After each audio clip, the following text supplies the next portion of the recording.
In a world where magic and mysticism intertwine, ancient curses can bind individuals' fates, trapping them in a relentless cycle of despair.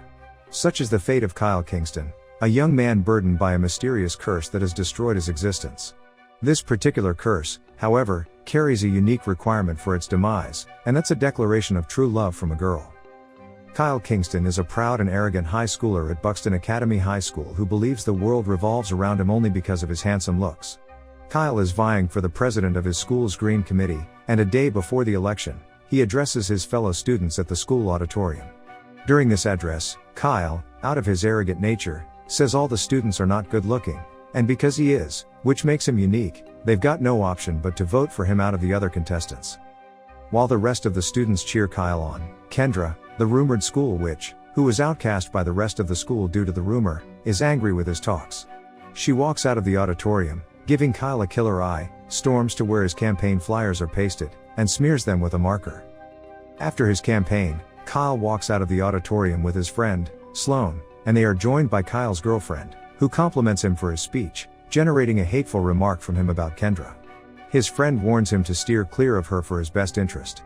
As they walk into the corridor, they are welcomed by a gruesome sight. Kyle's campaign flyers are smeared with marker, and the perpetrator of the act is waiting behind, playing with the marker she used.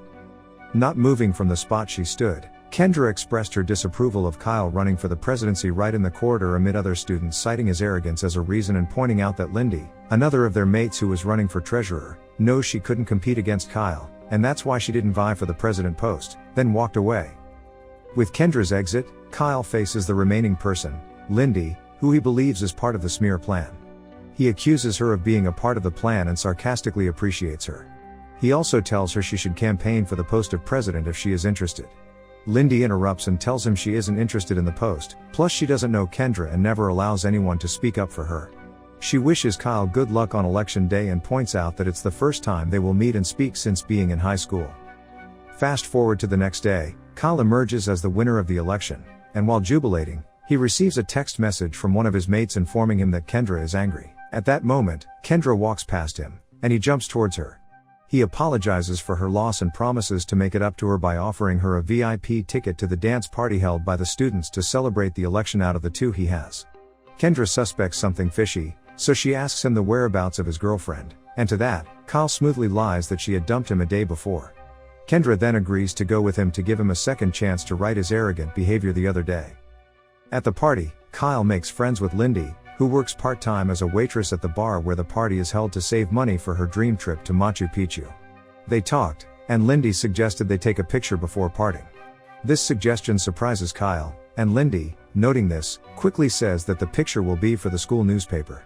Kyle fixes the rose flower he got for her girlfriend, which she rejected on Lindy's dress, and places his hand behind her back. Then, the two pose for a picture with a big smile on Lindy's face. Snapping out of the awkward moment with Lindy, Kyle sees his friend's eyes fixed on him, so he walks to him. Sloane demands to know what's up with Lindy because Kendra is already waiting for him. He tells him there's nothing with Lindy and faces Kendra. Kyle publicly humiliated Kendra by telling her that he didn't mean what he said about giving her a VIP ticket. He further taunts her by asking how she can believe he will go out with someone as ugly as her after trying to ruin his election campaign. But Kendra explains that she only came to give him a second chance, which he has blown up. In that instance, everything happened quickly. Kyle is frightened by Kendra's voice, and his girlfriend tries to initiate him into a dance, telling him that she has already forgiven him, but he isn't in the mood. He finds the way Kendra stares at him creepy and rushes out of the club. But as Kyle moves outside, his eyes start doubling, seeing a weird picture of a man on the glass wall. He goes to the top of the club building to clear his head. Waiting for him on the floor is Kendra, but he isn't aware of her presence until she asks him how he is feeling. Shocked that she is there, he demands to know what she's doing, but Kendra responds in a magical tone that she's here for him as he humiliates her at the party. Kyle tries to tell her he is joking, but she doesn't want to have any of that and places an ugly curse on him. As an antidote for the curse, Kendra told him to find a girl who would say I love you to him within a year, or he would be doomed to the beast's appearance forever.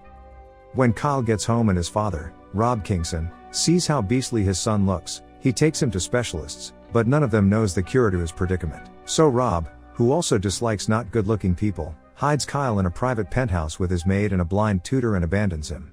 5 months later, seeing how heartbroken Kyle is with the reality of his father abandoning him, His maid, a mother who had left her 3 children in Jamaica with her husband because she couldn't get visas for them, assured him that his father would still come because he can never forget about him and still cares for him.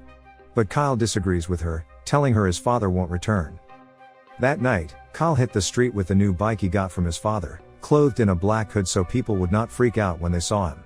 He rode to the clubhouse, where he was cursed, to meet Kendra and plead with her to reverse the curse. He did meet Kendra, but she refused to revert the curse, reminding him that it remains 7 months before the curse becomes permanent and she disappears among the crowd.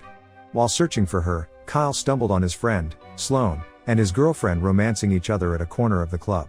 Out of surprise, he calls his name, but realizing the gravity of them seeing him, he quickly hides behind a curtain. His friend and girlfriend hear his voice but do not believe he is there since he has written to them that he is going to rehab for 4 months. They regret not calling him and simultaneously term his disappearance a relief. Seething with anger at the betrayal of his girlfriend and friend, Kyle kicked the object beside him out of annoyance. Lindy, who is passing by at that moment, reprimands him and says some good words about the guy his girlfriend and friend gossiped about, not knowing he's the one. Kyle becomes happy with Lindy's words, and then and there, he discovers that Lindy is the girl he is looking for. The following day's events are Kyle deleting his profile from the school alum's webpage, gazing at the picture he took with Lindy at the dance party, and watching Lindy every night through her window and when she goes out. During one of these watches, Kyle rescued Lindy and her father from dangerous drug dealers who vow to kill Lindy if they find her. That gives Kyle a chance to take her into hiding in his penthouse. He makes a deal with Lindy's father to protect his daughter by taking her in, and her father, who has no other option, agrees. Lying to her daughter that he's the son of an old friend, Lindy's father takes her to Kyle's penthouse and bids her goodbye. With Lindy around, Kyle changes his name to Hunter in the house. He tries everything he can to win Lindy over, from putting her food on her doorstep, getting her a designer bag, and buying her expensive chains, but Lindy doesn't accept any of it. Kyle, now Hunter, expresses his dissatisfaction to his maid, and she advises him that Lindy isn't a girl to be bought, so he should think of anything she likes. While searching through her profile online, he finds out she's dying to have roses. Acting on this new finding, he built a greenhouse for her right over her room. All this while, Lindy hasn't seen the face of Hunter because he always hides himself from her.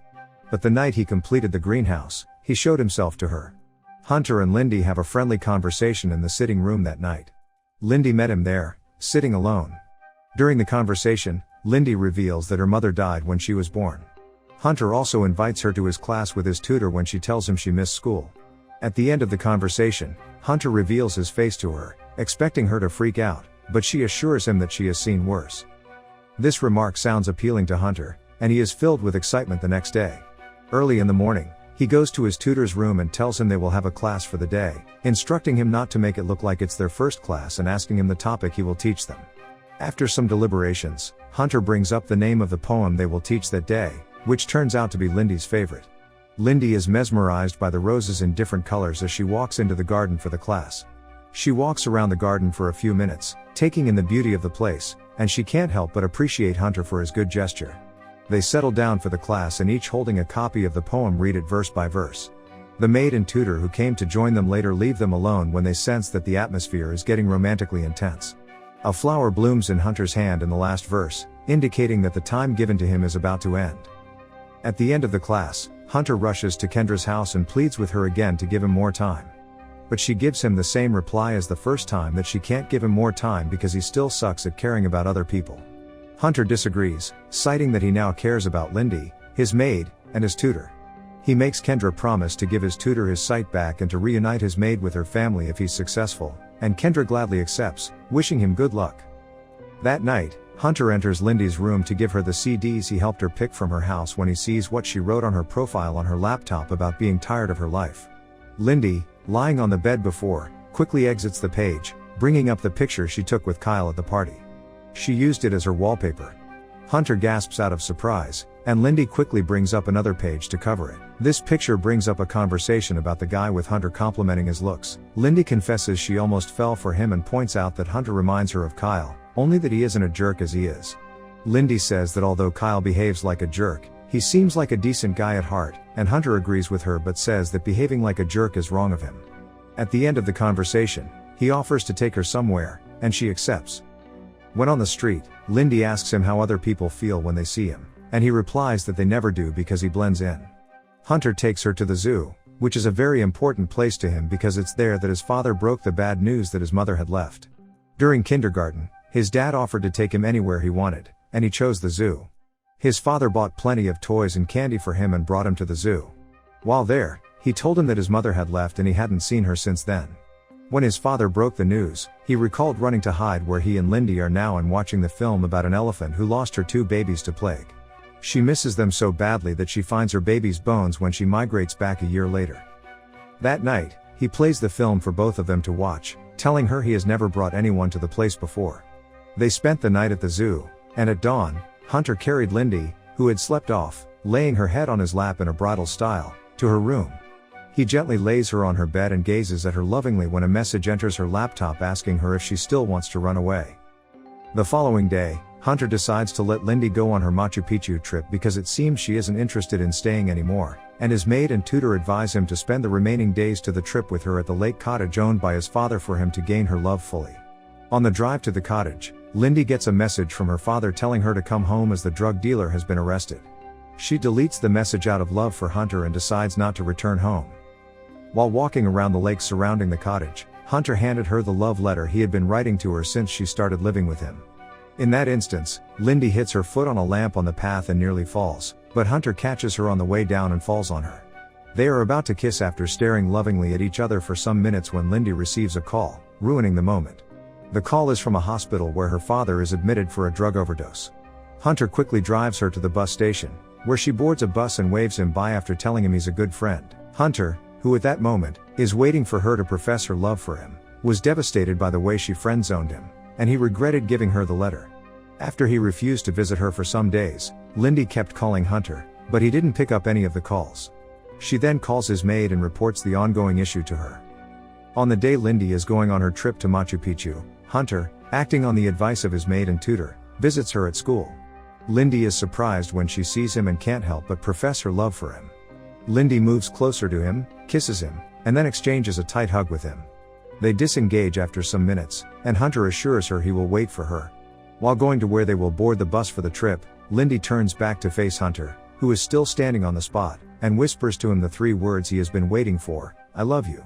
Immediately, the same scenario that played out when Kendra cast the magic spell happened. Hunter's eyes start doubling, and this time, he sees a picture of his handsome self on the glass wall, and he transforms into that. At that moment, Lindy rushes outside in an attempt to see Hunter one last time before going on the trip, but she meets Kyle on the way, and she is surprised. She quickly apologizes to Kyle, telling him she won't be able to stay to welcome him back because she is looking for someone. Kyle tries all he can to make her see that he's the one she's looking for. But Lindy didn't get his signs. After searching for Hunter yet didn't see him, she dialed his number, but she was shocked when Kyle's phone rang. They share their second kiss at that moment. If you enjoyed the video, make sure you smash that like button, leave a comment, subscribe, and turn on notifications to help the channel out. Thank you for watching, and see you on the next video.